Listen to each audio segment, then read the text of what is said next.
Éco sur Europe 1. Bonjour Nicolas Bouzou. Bonjour Dimitri, bonjour Anissa, bonjour à tous. Nicolas, vous nous signalez un grand absent dans cette campagne électorale. Eh oui, ce grand absent, c'est le libéralisme. Et c'est quand même un triste étonnement quand on pense à l'histoire parlementaire de notre pays, marquée par des figures libérales, de grands discours de libéraux. Tocqueville, Benjamin Constant, François Guizot, Jacques Chaban-Delmas au XXe siècle, plus proche de nous. Mais ce qui me frappe, outre cette absence, c'est l'illibéralisme, des deux principaux programmes qui ont 4 points communs très nets.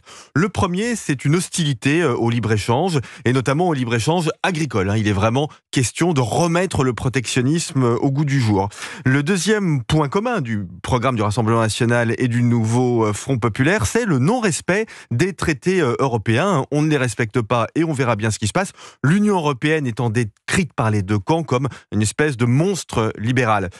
Troisième point commun, l'hyperinflation des dépenses publiques, alors encore plus marquée à gauche qu'au Rassemblement national, mais alors vraiment, on rase gratis.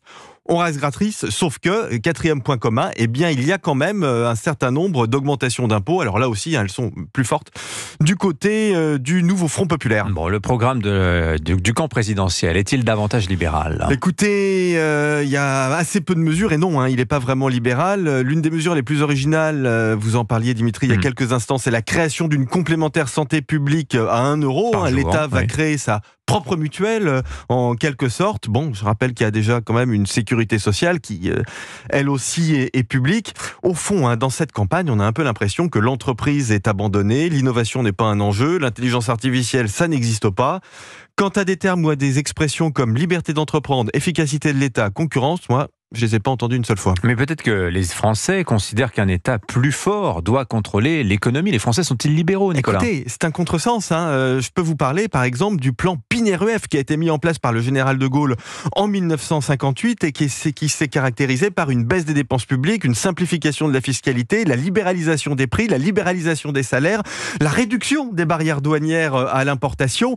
Au fond, le plan économiquement le plus libéral de la Ve République a été mis en place par un homme, le général de Gaulle, qui, je crois, n'était ni un centriste mou, ni quelqu'un qu'on pouvait accuser de ne pas vouloir protéger la France. La vérité, et l'histoire le montre, c'est qu'il est parfaitement possible de conjuguer une politique régalienne stricte et le libéralisme économique. Signature Europe 1, Nicolas Bouzou. Merci beaucoup Nicolas. À demain. À demain. Europe 1.